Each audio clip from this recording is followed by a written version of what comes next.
आपन तेज समारो आपे, तीनों लोक आप ते कापे। भूत पिशाच निकट नहीं आवे, महावीर जब नाम सुनावे। आपन तेज संभारो आपे। क्या तेज है जिसके लिए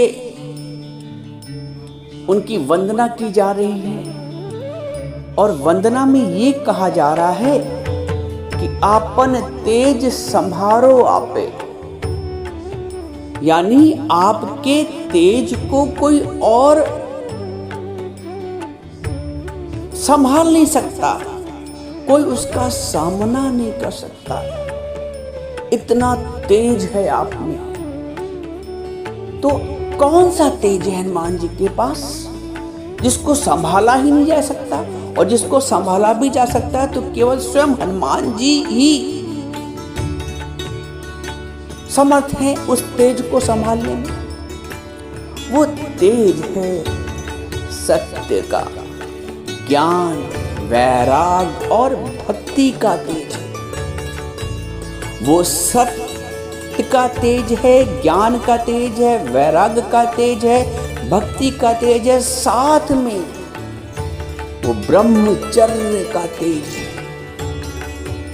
एक स्त्री के लिए उसका स्त्रीत्व और पुरुष के लिए उसका ब्रह्मचर्य, ये दो महान शक्तियां हैं। स्त्री का यदि स्त्रीत्व दृढ़ है ना, तो उसको कोई स्पर्श नहीं कर सकता।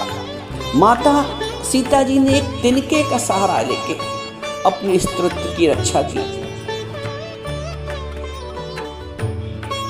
सती सावित्री ने यमराज से भी सामना कर लिया। उनके स्त्रीत्व में इतना बल था, उनके सतीत्व में इतना बल था।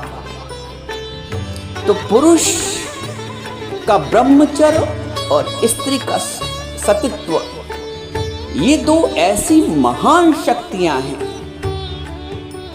जिनका सामना नहीं किया जा सकता। रावण सामना नहीं कर पाया, अंततः उसको लौट के हार के जाना पड़ा, वापस जाना पड़ा। हनुमान जी उन महान शक्तियों के स्रोत हैं। तो स्रोत को संभालना आसान नहीं होता है। कोई साधारण व्यक्ति सत्य के स्रोत को, ज्ञान के स्रोत को, वैराग्य के स्रोत को, भक्ति के स्रोत को और ब्रह्मचर्य के स्रोत को संभाल ले, संभव ही नहीं। हनुमान जी स्वयं अपना तेज संभाल सकते हैं। ये प्रतीक है, जो तेज गुरु के पास होता है वो गुरु हमको प्रदान कर देता है। जो उसकी शरण में आता है, जो शरणागत होता है। राम को राम के जैसे बन के ही प्राप्त कर पाओगे।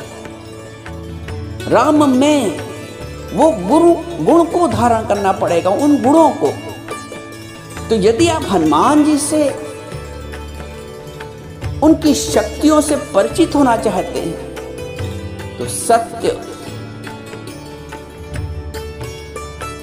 ब्रह्मचर्य, कठोर ब्रह्मचर्य का पालन करना पड़ेगा। एक साधारण व्यक्ति हनुमान जी का सामना नहीं कर सकता। आपने देखा होगा, हम लोग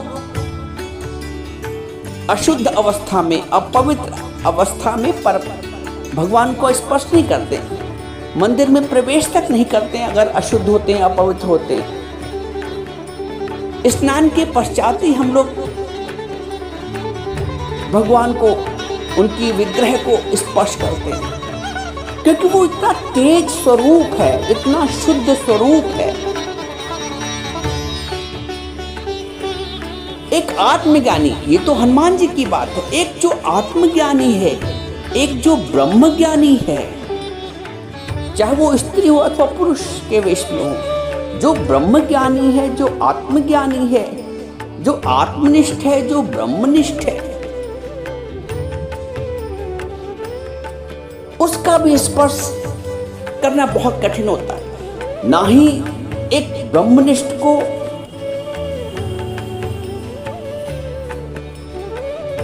किसी का स्पर्श इतने शीघ्र करना चाहिए और ना ही किसी अन्य साधारण व्यक्ति को। एक बार रामकृष्ण परमहंस को किसी भक्त ने स्पर्श कर लिया, वो शुद्ध स्वरूप ब्रह्मचर्य स्वरूप, तो जिस व्यक्ति ने उनका स्पर्श किया था उसको जैसे एकदम से ऐसे लगा कि विद्युत उसके शरीर में जागृत हो गई, एक करंट सा लगा, क्योंकि ब्रह्मचर्य का तेज है। अपन तेज संभारो आपे, यहां से देखो ये प्रमाणित होता है। आज के युग में स्वामी रामकृष्ण परमहंस इतने तेजोमय थे, इतना ब्रह्मचर्य का तेज था, इतना सत्य का, इतना ज्ञान का, इतना वैराग्य का, तो कोई उनको स्पर्श नहीं कर सकता था आसानी से। स्पर्श करता था तो उसको एक विचित्र सी ऊर्जा, एक करंट सा आभास होता था। इसलिए ये आवश्यक है, जो ब्रह्मज्ञानी है वो भी अपने आप को परहेज में रखे और जो उनके साधक हैं, उनको मानने वाले, वो भी अपने आप को परहेज में रखे।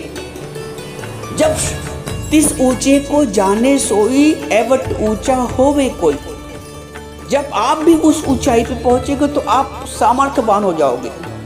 तिस ऊंचे को जाने सोई, आप उसको उतनी ऊंचाई पर ही पहुंचकर जान सकते हैं। तो आपन तेज संभारो आपे, तीनों लोक आपते कापे, और आपके तेज से तीनों लोक कांपते हैं। कौन से तीनों लोक? यहाँ पे 3 लोक हो रहे हैं, आकाश, धरती और पाताल, पृथ्वी लोक। तीनों लोक आपते कापे, तीनों लोक के जीव, जंतु, प्राणी, वनस्पति सब आपकी शुद्धता के आगे नमन करते हैं, आपके ब्रह्मचर्य को प्रणाम करते हैं और भयभीत भी होते हैं। तीनों लोक आपते कापे, भूत पिशाच अर्थात नकारात्मक शक्तियां आपसे दूर हो जाती हैं। मान लीजिए आप ब्रह्मचर्य के पुजारी हैं, ब्रह्मचर्य के वाहक हैं, और कोई काम का दृश्य सामने आता है, वासना की परिस्थिति इकट्ठा हो जाती है, एकत्र हो जाती है, आपके सामने उपस्थित हो जाती है। भूत पिशाच निकट नहीं आवे तो वो जो परिस्थिति है वो आप पे असर नहीं डालेगी, यदि आप अपने ब्रह्मचर्य में पक्के हैं। हनुमान जी ऐसे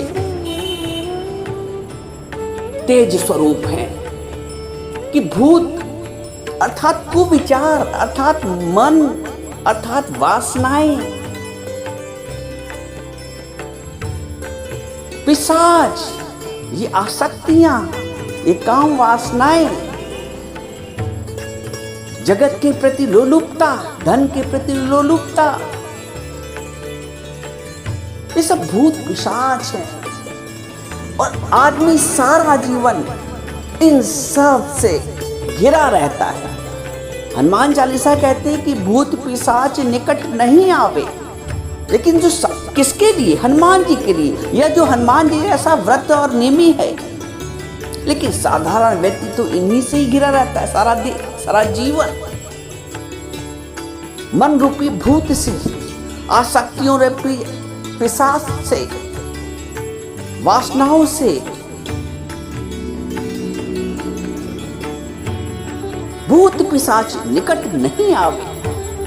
हम जो ब्रह्मचर्य के साधक हैं, हमारी भी स्थिति ऐसी होनी चाहिए कि कामनाएं, वासनाएं, आसक्तियां, लोलुपता हमारे निकट नहीं आनी चाहिए। ये सब भूत पिशाच है। मन अपना स्वरूप, नकारात्मक स्वरूप लेके हमारे सामने, मन की हिम्मत ना हो हमारे सामने अपना नकारात्मक स्वरूप लेके उपस्थित हो जाए, ये भूत पिशाच है। भूत पिशाच निकट नहीं आवे और महावीर जब नाम सुनावे। एक नाम में इतनी शक्ति है।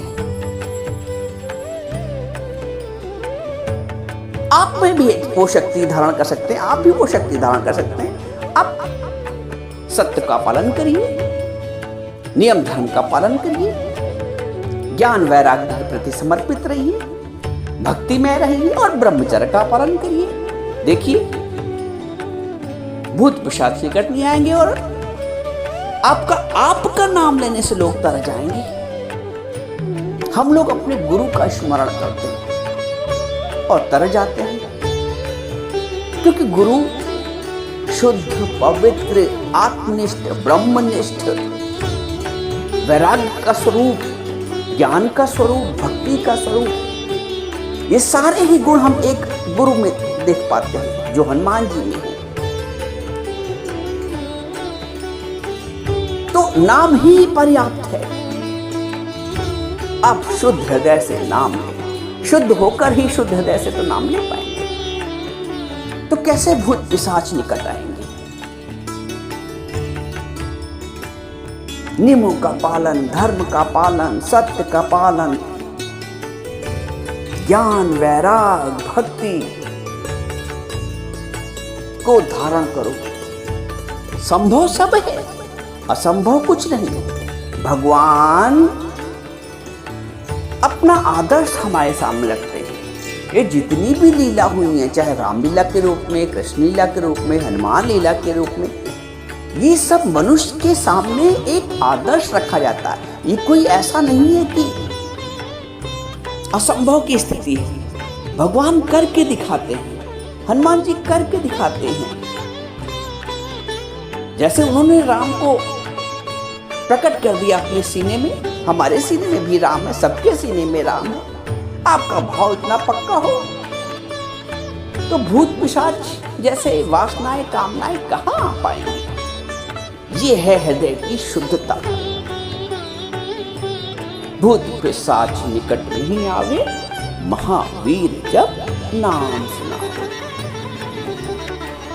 नाशै रोग हरे सब पीरा, जपत निरंतर हनुमत बीरा। संकट ते हनुमान छुड़ावे, मन क्रम वचन ध्यान जो लावे। इस चौपाई की व्याख्या से पूर्व एक बात समझ ली जाए। इस चौपाई में कहा गया है, नाशय रोग हरै सब पीरा।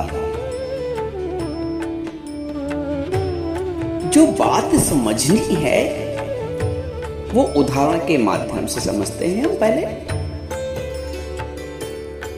यदि कहीं कंबल या रजाई रखी है तो इससे ये स्पष्ट होता है कि वहां सर्दी भी पड़ती होगी,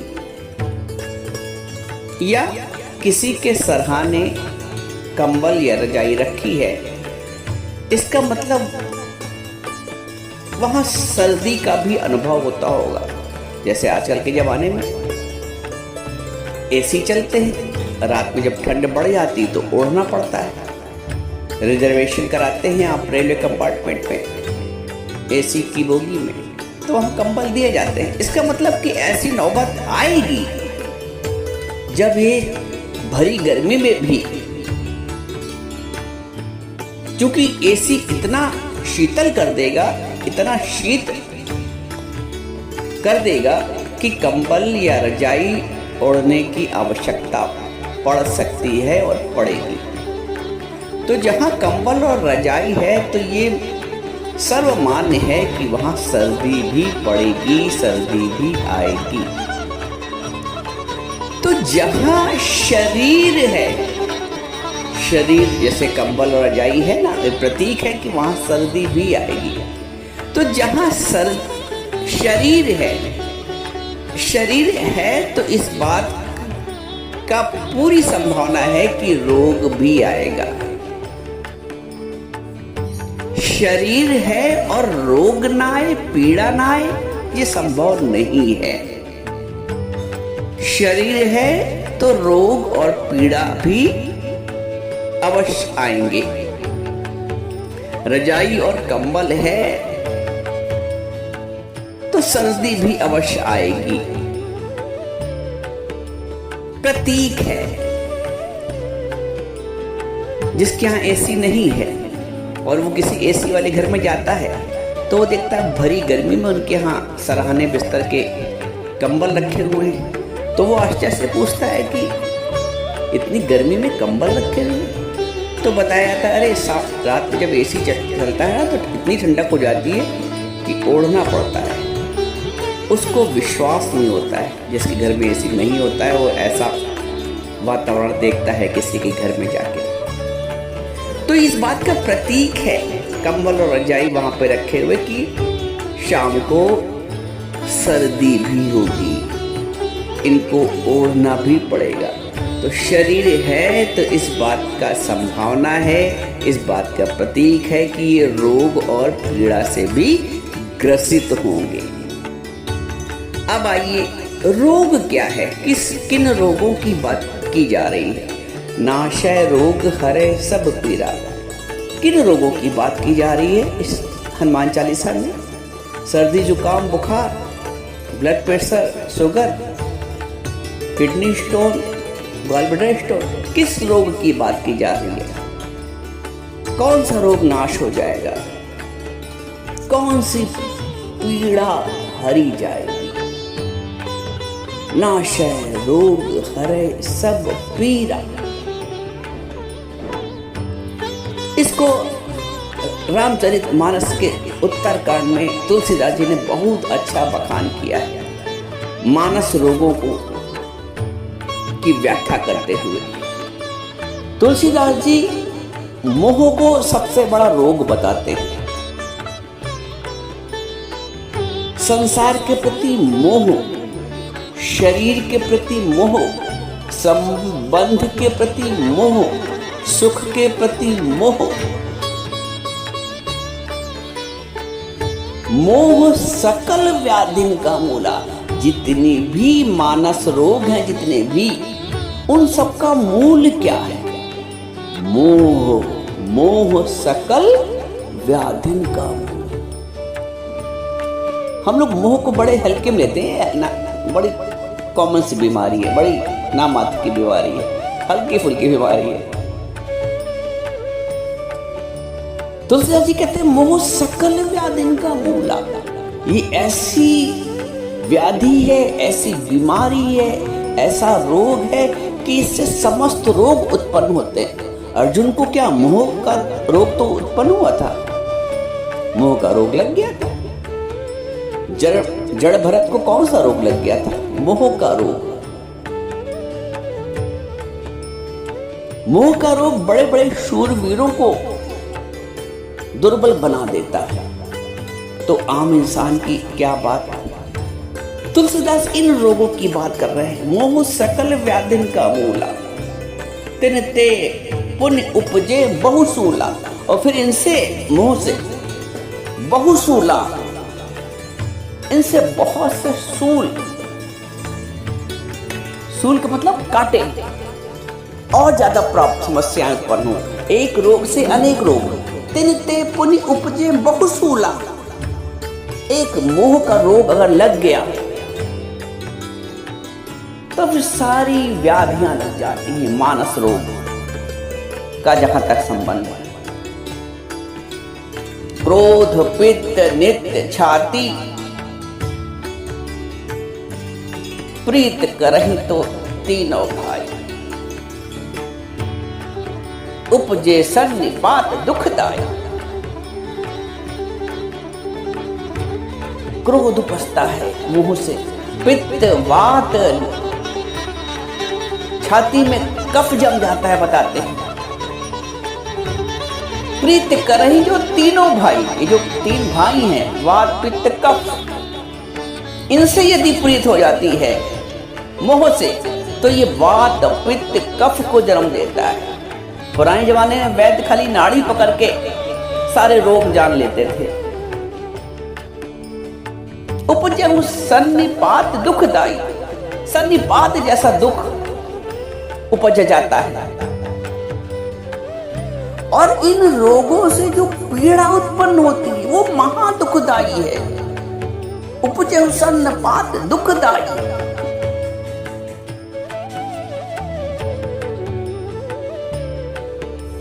जी इतने भयंकर रोग हैं। तो तुलसीदास जी कहते हैं कि नाशय रोग हरै सब पीड़ा, जपत निरंतर हनुमत पीड़ा। हनुमान जी का जाप करने से, हनुमान जी का आशय गुरु,